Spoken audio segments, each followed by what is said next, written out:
En 30 minutos, MF Economía e Inversiones y Radio 1000 te traen los principales temas económicos del mundo y de Paraguay con Economía a 1000. Este podcast es presentado por la Bolsa de Valores de Asunción, promoviendo los valores del mercado. Muy buenos días, bienvenidos a una emisión más aquí de Economía 1000. Muchas gracias por la compañía de todos los días. Quien les habla, Prince Otto, ya estoy junto con la compañera Ada Caballero. ¿Cómo estamos, Ada? ¿Qué tal? Bienvenida. Buen día, Prince, buen día a la audiencia, ¿todo bien y vos? Todo en orden. Yo sé que hay una temperatura casi infernal afuera, pero aquí dentro tenemos ya mucho frío, así que por eso la ven a Ada y a mí un poco abrigada. Es así, Josema, ¿verdad?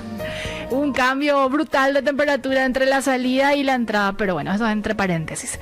Y como es habitual, vamos a desarrollar información económica, análisis y por supuesto entrevista aquí en este espacio, recordando que es una coproducción con la consultora MF Economía e Inversiones y por supuesto Radio 1000. Y es momento de compartir las principales noticias económicas del día. Adelante, Josema.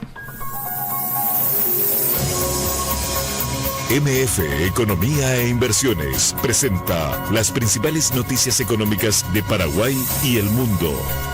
¿Y qué está pasando a nivel internacional? Y de acuerdo con Bloomberg en línea, China anunció la eliminación de los aranceles de represalia aplicados a productos agrícolas de Estados Unidos, entre ellos la soja, el maíz, el trigo, el sorgo y el pollo, tras la reducción a la mitad de los gravámenes estadounidenses a las exportaciones chinas. La medida, que entrará en vigor el próximo 10 de noviembre de 2025, pone fin a los aranceles impuestos el 4 de marzo y forma parte de un acuerdo comercial de un año entre el presidente de los Estados Unidos y el presidente de China. Dentro del mismo paquete, Washington redujo los aranceles sobre productos vinculados al fentanilo del 34 al 10%. Siempre con información de Bloomberg, el anuncio generó una reacción inmediata en los mercados agrícolas con un aumento de hasta 1% en los futuros de la soja en Chicago. China, que había reemplazado parte de sus compras desde Estados Unidos por importaciones sudamericanas, adquirió más de $12.000 millones de soja estadounidense el año pasado y ya retomó nuevos cargamentos tras la reciente cumbre en Corea del Sur.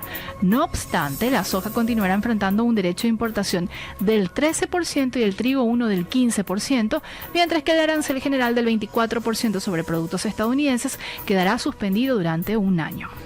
Siguiendo con información de Bloomberg, en China, a través del primer ministro, anticipa que su economía superará los 23,9 millones de dólares, más de 170 billones de yuanes en los próximos 5 años, lo que implicaría una tasa de crecimiento anual cercana al 4% hasta el año 2030.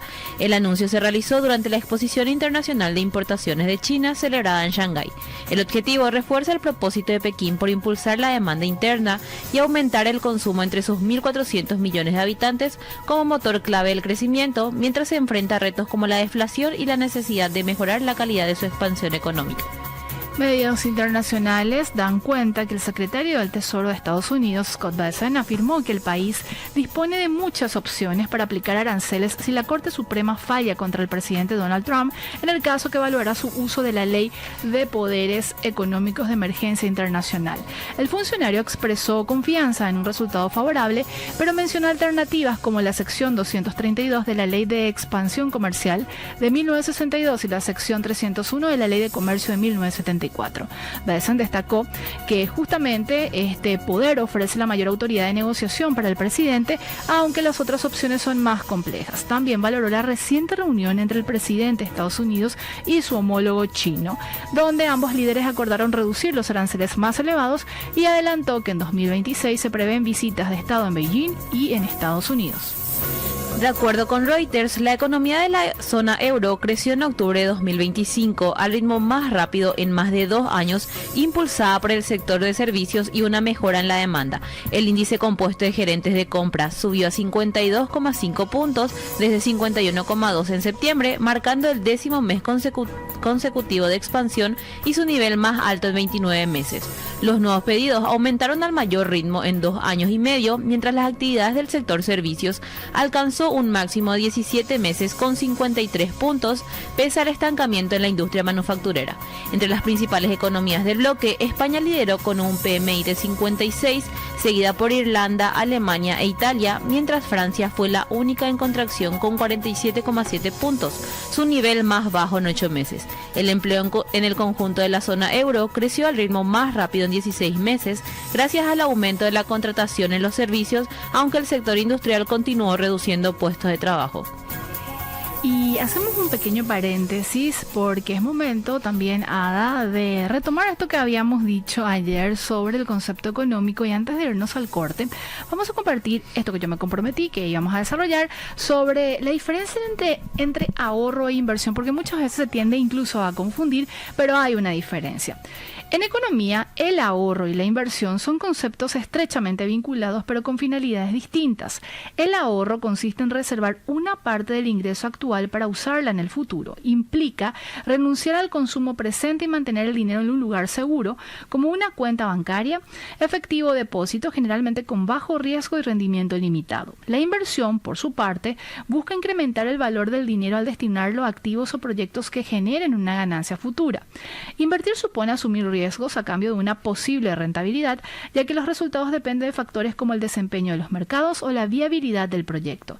La diferencia esencial radica en el propósito y el riesgo. Mientras el ahorro preserva el capital, la inversión lo expone con la expectativa de obtener beneficios mayores.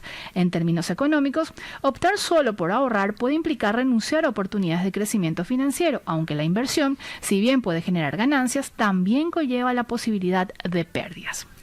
Así que ya está redefinido e incorporado el concepto de ahorro e inversión. Y otro concepto que me gustaría compartir con ustedes antes de irnos al corte es este índice de calidad del empleo, que en su momento también lo habíamos abordado aquí en este espacio. Y el índice de calidad del empleo es un indicador que busca evaluar de forma integral las condiciones laborales de los trabajadores, más allá del nivel de ingresos. Este enfoque multidimensional, desarrollado con base en criterios del Banco Mundial, permite identificar distintos aspectos que influyen en el bienestar laboral. El ICE se construye a partir de 4 dimensiones: ingreso, beneficios, seguridad y satisfacción laboral. Datos concretos. En Paraguay, el índice revela una estabilidad moderada entre 2011 y 2024, con valores de 0,70 a 0,74 entre asalariados y de 0,63 a 0,69 entre empleadores. Y a pesar del crecimiento económico, la calidad del empleo no ha mejorado sustancialmente, reflejando la persistencia de la informalidad, que se ubica por encima del 60%, además de las brechas en cobertura social. El desafío sigue siendo transformar el crecimiento en empleos formales, estables y con beneficios que impulsen el bienestar sostenible. Así que también ya compartimos este concepto y hacemos nuestra primera pausa. A la vuelta seguimos hablando sobre economía. Ada, como es habitual, tenemos que compartir la cifra del día que tenemos. 14% del PIB es la participación estimada del sistema cooperativo para finales de 2025, frente al 10% registrado anteriormente, reflejando el crecimiento del sector productivo, las exportaciones y el mayor dinamismo del crédito cooperativo en el segundo semestre del año, comentó Carlos Romero Roa, presidente del Instituto Nacional de Cooperativismo, INCOP. Si te interesa descubrir más detalles, puedes escuchar el podcast completo en Spotify, búscalo en el perfil de Economía 1000 y mantenerte al tanto de todo. Y ya me confirman desde producción que está con nosotros vía Zoom Luis Tabela. Él es presidente de la Federación Paraguaya de Micro, Pequeñas y Medianas Empresas, FEDEMIPYMES. ¿Cómo estamos, don Luis? ¿Qué tal? Bienvenido. Gracias por atendernos.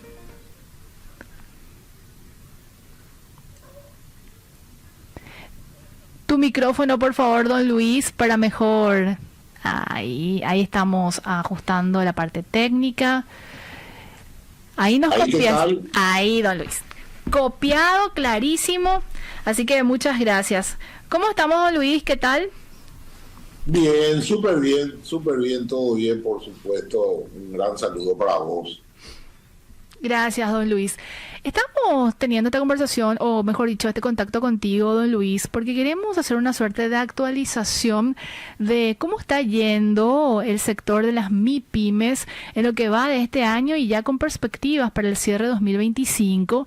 Y en más de un portal leí tus declaraciones con respecto a la situación no tan auspiciosas que están viviendo desde el sector de las MIPYMES, don Luis, y si pudieras de alguna manera también profundizar sobre el tema.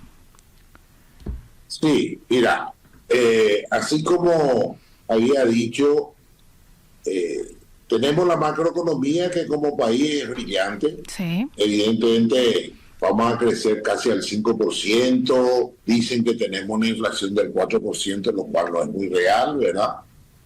Pero después tenemos una microeconomía que está sumamente complicada porque todo este éxito que se tiene en la macroeconomía, la posibilidad de crecimiento, sobre todo de otros sectores, otros mercados, estamos hablando de pollo, de carne, vacuna, carne de cerdo, granos, etcétera, sí, nos da un margen, una expectativa muy importante, muy interesante, el crecimiento macroeconómico que tiene nuestro país.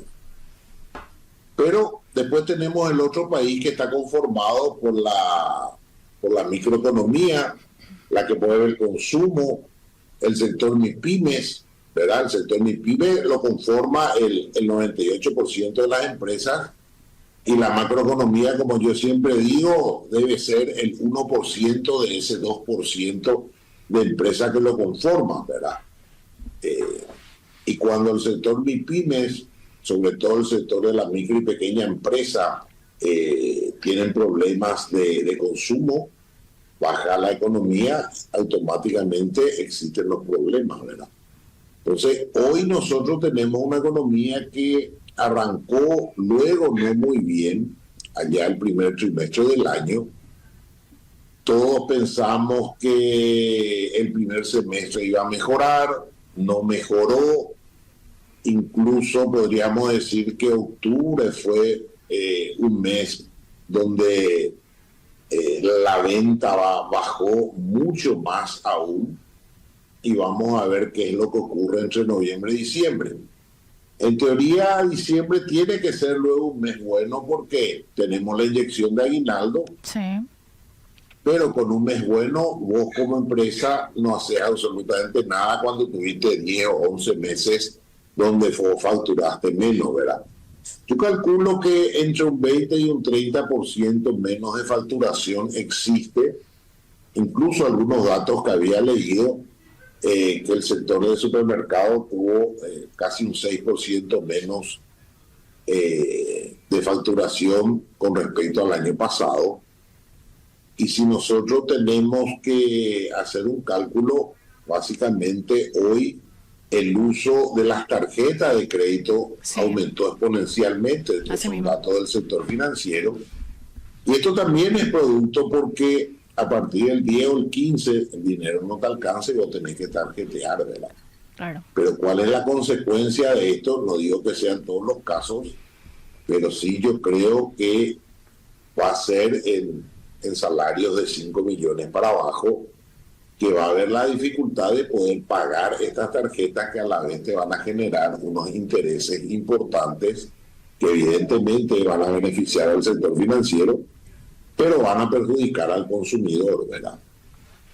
Y no tenemos que olvidar que casi el 70% del empleo viene del sector MIPYMES, y cuando vos tenés un sector digamos que va disminuyendo sus ventas y que hay poca expectativa, digamos, para el año que viene, entonces evidentemente afecta al empleo, ¿verdad? Cuando vos tendrías que estar pensando en un aumento del empleo, considerando la cantidad de jóvenes que salen del mundo laboral, yo creo que eso no se va a dar, ¿verdad?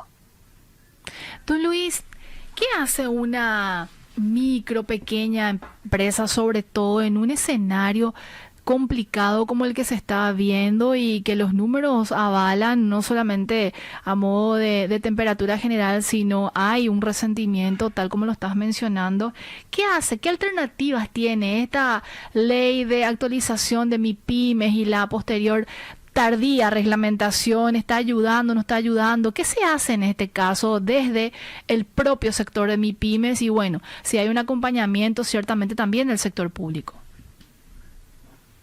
Mira, el tema de la ley, nosotros pensamos que puede ayudar, pero el resultado lo vamos a ver a corto y mediano plazo. Hoy estamos tropezando con el problema de que la DENIT le tiene que transmitir en tiempo real los datos del sector MIPYMES al Ministerio de Industria y Comercio a través del Viceministerio de MIPYMES, para que se pueda generar la cédula MIPYMES. Esos datos aún no se tienen, entonces la cédula MIPYMES no puede salir en forma automática. Entiendo. Y si vos no tenés la cédula MIPYMES, no podés acceder a los beneficios que te otorga la ley. En teoría, a partir del mes de noviembre, esto ya está en plena vigencia. Las instituciones tendrían que estar ya a fin de poder cumplir y otorgar los beneficios, pero si vos no tenés la llave, que es la cédula, absolutamente no vas a poder hacer ninguna gestión. Hoy no hay más de 12.000 cédulas MIPYMES, donde la mayoría presumimos que son de medianas empresas o de pequeñas. De un pero potencial la gran mayoría de microempresas no la tienen, ¿verdad? ¿De un potencial de cuánto, don Luis? ¿12.000 de un potencial o de un universo potencial de cuánto? Y yo creo que con la modificación de la facturación de esta nueva ley, sí. Nosotros estábamos más o menos en 500.000. Yo creo que hoy podríamos estar hablando de 600.000 empresas con RUT, MIPYMES, o más quizás, y podríamos estar hablando de unas 500.000 microempresas, ¿verdad? Porque antes una microempresa era la que facturaba hasta 650 millones año, y eso pasó a 1.000, y una pequeña que facturaba hasta 3.250 pasó a 5.000. Entonces el escenario de la micro y pequeña empresa creció, y yo creo que creció bastante.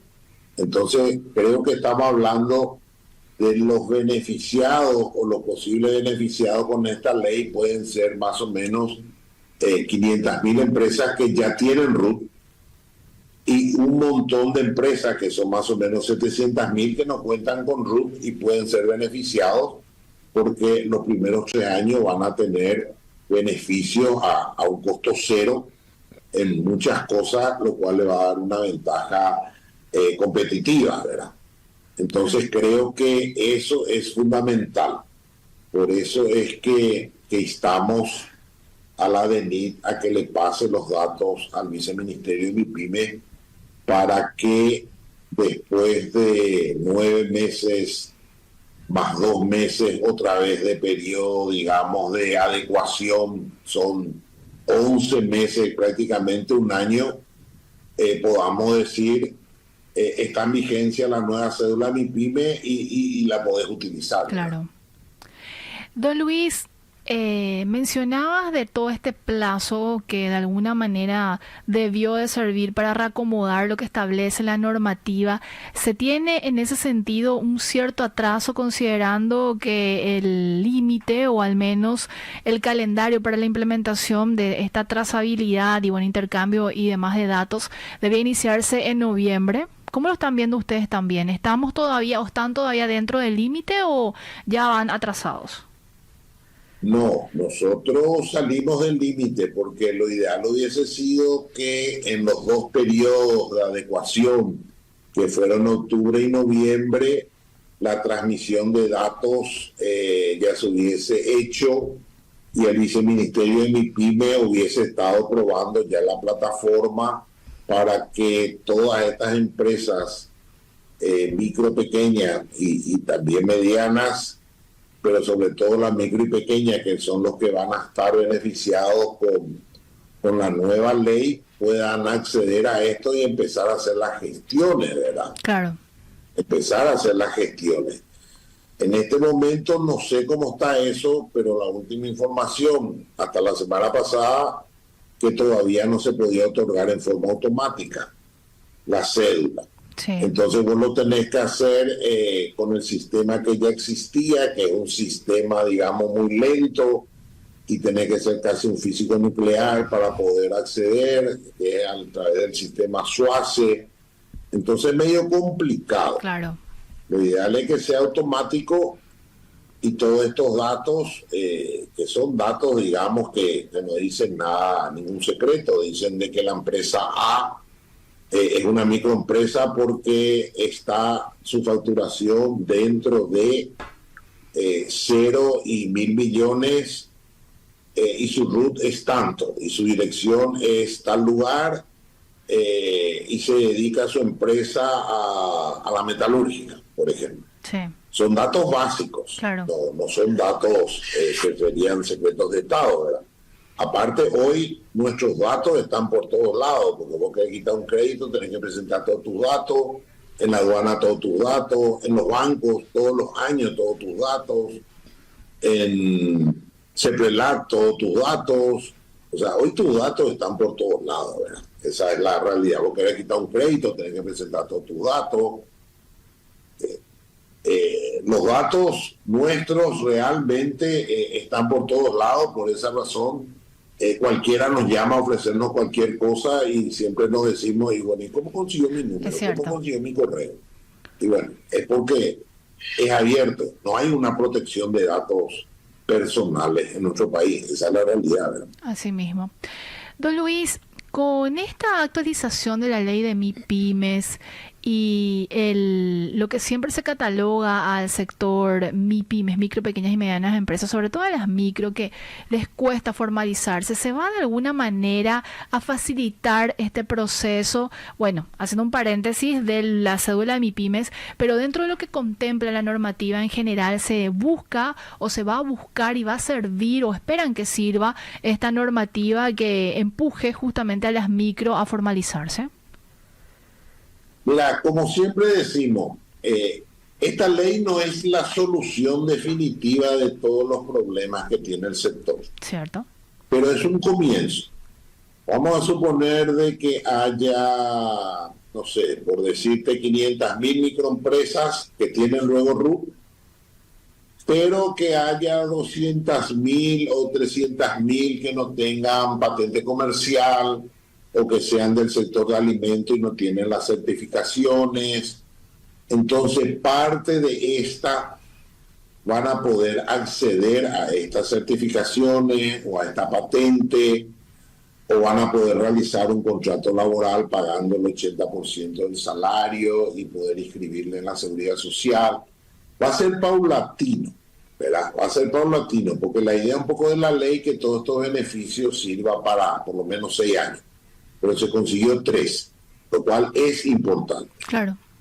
Lo ideal es que esto empiece a funcionar este año para que a esta altura del año que viene, del 2026 y 2027, podríamos hablar, bueno, hemos conseguido que 10.000 empresas más entren al circuito total de la formalidad, o 20.000, o 30.000, pero todos estas ventajas para que vos puedas acceder a todos estos beneficios, a lo mejor te van a permitir para que vos puedas acceder después al sector financiero a través de una cuenta de ahorro y puedas acceder a un crédito. O sea, este es el comienzo del camino, pero hay muchísimo trabajo que hacer, muchísimo, y de repente el Estado en general nunca tuvo una mirada muy profunda al sector MIPYME, que es la microeconomía. Cierto. Siempre tuvo y apostó a la macroeconomía, a ese 2% de las empresas y todos los programas ministeriales, todas las ventas, todas las promociones, todos los créditos que vino del exterior. Siempre se apuntó a ese 2% de la economía de nuestro país. nunca se apostó al 98. A partir de la pandemia, a partir del 2021, es como que se empezó a mirar este mercado, empezó a mirar tímidamente este mercado, y vos fíjate que la ley MIPYME nosotros la presentamos en el 2023, se trató en el 24, y prácticamente la reglamentación, que es decir, cómo va a funcionar una ley, nos llevó el 2025. Entonces los procesos siguen siendo muy lentos, muy lentos. Dentro de la ley de MIPYMES, el Ministerio de Economía debería haber transferido $5,5 millones a FONAMIPE, que es el fondo para ayuda a programas para el sector MIPYMES. Y este año no lo hizo, de vuelta. Y yo no creo ya que lo haga. Entonces, a lo mejor hay que ver el año que viene. Sí. Entonces, los procesos de apoyo a este sector siguen siendo escasos y lentos. Entonces, si decimos que el 70% del empleo viene de este sector y que si queremos que crezca el empleo, tenemos que hacer y potenciar el sector para que sea más competitivo y pueda tomar más mano de obra, los procesos que estamos haciendo dentro del sector público son muy lentos. Nos puede llevar 10 o 15 años a este paso. Totalmente, don Luis. Y en el mismo escenario o contexto, la siguiente pregunta, don Luis, que no sé si manejan estadísticamente como datos, pero igual te la planteo. ¿Hay deudas del Estado con el sector de, sobre todo de las pequeñas, medianas empresas, don Luis, que usted tengan como registro, o eso no lo manejan a nivel de FEDEMIPYMES? No, yo creo que de existir deudas, seguro que existen, sobre todo para el sector de medianas empresas. Y pequeñas, yo creo que debe haber también para compras muy chicas, claro que lo hay. Así como hay deuda para el sector farmacéutico o construcción, debe haber muchísimas deudas para el sector flotante, ¿verdad? O sea, deudas flotantes así de deudas más pequeñas, ¿verdad? Seguro que los hay, pero no tenemos datos cuantificados, digamos, de cuántas son las deudas, porque es mucho más complicado porque está muy disperso, ¿verdad? Es cierto. Y te consultaba esto, don Luis, porque hay que recordar también que la actualización de la ley de compras públicas ampliaba este porcentaje para la mayor participación de las medianas y pequeñas empresas en las compras públicas, y vimos también en el último indicador del Banco Central del Paraguay, el segundo trimestre del año 2025, una caída en el consumo del gobierno, que también quizás esté ligado a lo que vos estás mencionando, de un resentimiento en el sector de las MIPYMES por toda esta cierta desaceleración incluso de la intervención del Estado en este escenario. Y si voy a hacer un cálculo, más o menos, si sumás sector farmacéutico y construcción, deben arriba de $1,000 millones. Así es. Y si deben, quiere decir que este dinero no está en la calle, no está en las empresas, no está en la calle, no está en el pago de proveedores, etcétera. Y a esto seguramente le tenés que sumar la deuda a los proveedores más pequeños, que no son de estos dos sectores, a estas compras que se hacen todos los días, que debe ser una suma que no sé cuánto, pero debe ser una suma también importante, que es un dinero que también no está en la calle. Es cierto. ¿Verdad? Entonces, se retrajo la economía por la falta de pago de parte del sector público. Esto revierte en el sector privado también la falta de pago, porque si no me pagan, yo no pago. Más o menos eso es la cadena. A esto tenés que sumar que bajó el dólar, que puede ser que le beneficie a alguien, pero hizo que todas las tasas de interés en guaraníes subieran. Entonces automáticamente esto te aumenta los costos. Te aumentan los costos que vos tenés, ¿verdad? Entonces eso también ayuda o perjudica a que disminuya el consumo, obviamente, ¿verdad? Entonces, y las compras al sector público con la reserva del mercado, así como vos dijiste, del 20%, Realmente podríamos decir que está exactamente igual a antes de aprobar la ley, ¿verdad? Porque la reglamentación no mantiene ninguna ventaja, no tiene ninguna ventaja para el sector. Las voces de los diferentes ministerios, instituciones públicas siguen haciendo compras grandes, incluso con mayores exigencias, con mucho mayores exigencias, ni siquiera para la mediana, y la forma de pago es relativa, ¿verdad? Claro. Te pueden pagar a 90, 180 o 360 días, ¿verdad? Entonces, venderla al Estado no es muy apetitoso, a no ser que vos estés dentro del esquema de venderla al Estado, entonces cambia la historia, ¿verdad? Pero venderla al Estado no es muy interesante hoy, por todos estos problemas que se tienen. Así es. Don Luis, antes de cerrar la entrevista, nos gustaría escuchar reflexiones finales de parte tuya y reforzar o remarcar lo que inicialmente dijiste con respecto a lo que esperan en estos últimos 2 meses del año 2025. Mira, todos esperamos de que las ventas repunten. Hay que tener en cuenta que tenéis pagos de salario, aguinaldo, algunas vacaciones. O sea, estamos hablando del doble de suma de dinero que vos necesitas para pagar, y eso sí o sí hay que pagar.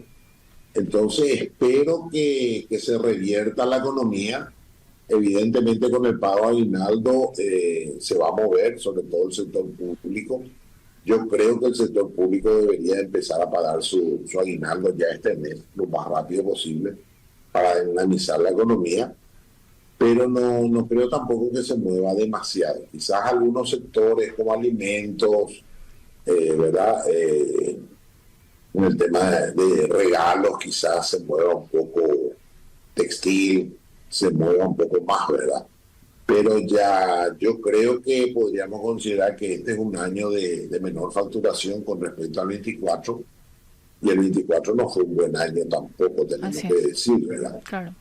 No podríamos decir que fue un boom el 24, el 25 fue menor, y bueno, ahora todos apostamos a que el 26 realmente sea un buen año, de que el Estado pueda pagar sus cuentas, que es fundamental para dinamizar la economía, y bueno, y que bajen de vuelta las tasas de interés en guaraníes sobre todo, ¿verdad?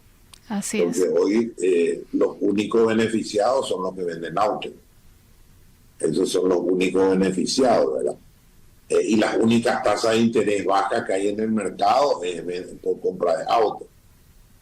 Esa es la parte que yo nunca entendí, ¿verdad? Comprar un auto te cuesta 10%, la tasa de interés a 60 meses, pero sin embargo tenés que pagar 27 en el banco cuando vos sacás a 24, ¿verdad? Es casi un contrasentido, pero bueno, esa es la realidad hoy en nuestro país. Y otros muchos desafíos también que se deben poner sobre la mesa. Don Luis, como siempre, un gusto tenerte en este espacio, que tengas un excelente inicio de semana. A vos, Prince, gracias, un saludo a todos. Muchas gracias.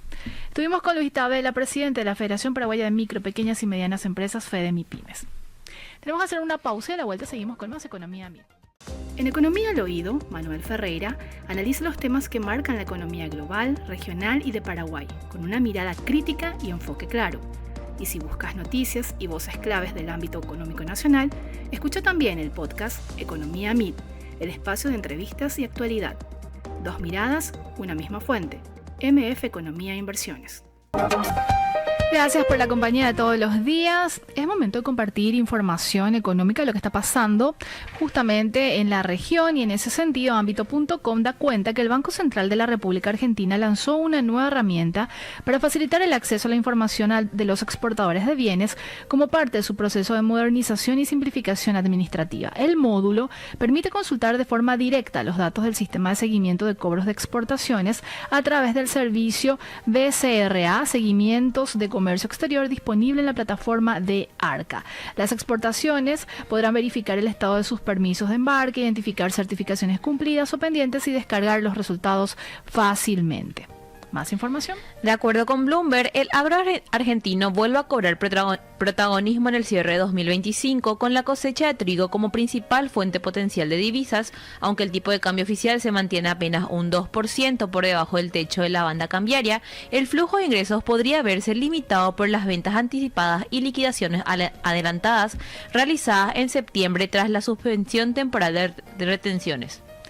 Y de acuerdo con Agencia Brasil, el Comité de Política Monetaria del Banco Central de Brasil decidirá hoy, miércoles, entre paréntesis yo le dije a don Luis, feliz inicio de semana, quise decir feliz mitad de semana, corrección. Y volviendo al tema Brasil, decidirá hoy miércoles 5 de noviembre si mantiene la tasa Selic en 15%, el nivel más alto en casi 20 años, vigente desde julio de 2006. La tasa fue aumentada en 7 ocasiones consecutivas desde septiembre de 2024 y se mantuvo sin cambios en julio y septiembre de 2025, en un contexto de inflación desacelerada pero con presión en algunos precios, especialmente los energéticos. Y de lo meramente regional, ya vamos aterrizando lo que está pasando en Paraguay. Tenemos información, Ada, con respecto a lo que corresponde a la faena de bovinos en Paraguay. Asimismo, yo te puedo tomar esta información. De acuerdo con abc.com, la faena de bovinos en el país registró en octubre de 2025 una caída del 5% frente a septiembre, con 165.955 cabezas procesadas, el segundo nivel más bajo del año. En comparación con octubre de 2024, la reducción fue del 8%, reflejando una desaceleración en la actividad industrial tras el fuerte ritmo de sacrificios en la primera mitad del año. A pesar de la baja mensual observada desde agosto, el volumen acumulado entre enero y octubre alcanzó 1.901.000 cabezas, lo que representa un incremento del 3% frente al mismo periodo de 2024. Por categoría, solo los toros mostraron un resultado positivo con 86.615 cabezas, un aumento del 7%, mientras las vaquillas una reducción del 14%, las vacas también una caída del 23% y los novillos una reducción del 1%. Y en cuanto a las industrias, hay varias que están liderando también justamente este procesamiento, que lo pueden leer también en la edición de ABC a modo de profundizar. ¿Qué tenés, Ada? Siguiendo con información de ABC, la Federación Interamericana y la Industria de la Construcción creó un comunicado instando al Paraguay a saldar una deuda superior a $300 millones con empresas constructoras que trabajan con el Estado. El organismo avaló el reclamo de la Cámara Paraguaya de la Industria de la Construcción y alertó que los retrasos en los pagos están provocando paralización de obras, pérdidas de empleo y un daño a la credibilidad institucional del país. El comunicado señala que el cumplimiento de los contratos firmados es una obligación estatal y subraya que la infraestructura es un motor esencial del progreso social y económico. Al mismo tiempo, se exhorta a las autoridades nacionales a actuar con responsabilidad, urgencia y altura institucional para regularizar las deudas y restablecer la confianza en el sector de la construcción paraguaya. Un comunicado bastante duro, porque ya se van sumando, de hecho, gremios o representaciones a nivel regional por esta situación, que recordemos, el Estado mantiene una deuda, ya lo decía también Luis Tabela, de un poco más de $1.000 millones, y es considerable teniendo en cuenta todo el derrame que podría generar en caso justamente de regularizarse estas deudas que el Estado mantiene con importantes proveedoras del Estado, valga el juego de palabras. Y ya para ir cerrando, como es habitual, la consultora MF Economía e Inversiones realiza de manera periódica artículos económicos, y en la edición de hoy, que es publicado en el impreso de ABC y también replicado en su digital, se aborda acerca de que Paraguay conserva bajo riesgo país, aunque su posición dependerá de mantener su prudencia fiscal y estabilidad política. Esto es un índice que lo dan a conocer desde JP Morgan en el sentido del riesgo país, y a octubre de 2025 Paraguay registró un riesgo de 116 puntos básicos, ubicándose entre los niveles más bajos de América Latina y ocupando el tercer lugar regional detrás de Uruguay y Chile. El desempeño refleja la confianza de los mercados internacionales, sin embargo, presenta para Paraguay un importante desafío, como ya se mencionaba, de prudencia fiscal y estabilidad política. Para la gente que quiere profundizar este artículo y otros, ¿a dónde puede encontrar más? Pueden buscar en nuestras redes sociales, Instagram, X, LinkedIn, Facebook, en nuestro canal de WhatsApp buscando MF Economía e Inversiones y también en la página web www.mf.com.py. Quiero agradecerle a los oyentes que nos escriben aquí a través del WhatsApp, a Juan y al abogado Raimundo. Disculpas por no trasladarle la pregunta a don Luis, pero me comprometo próximamente a hacerlo. Así que muchas gracias a la gente que nos sigue tanto por redes sociales y obviamente también aquí desde el WhatsApp de la radio. Y tenemos que hacer ya el cierre del programa. Ada, nos reencontramos mañana puntualmente a las 11. Así mismo. Mañana jueves. Mañana jueves. Así es. Que tengan un excelente miércoles. Este podcast es presentado por la Bolsa de Valores de Asunción, promoviendo los valores del mercado.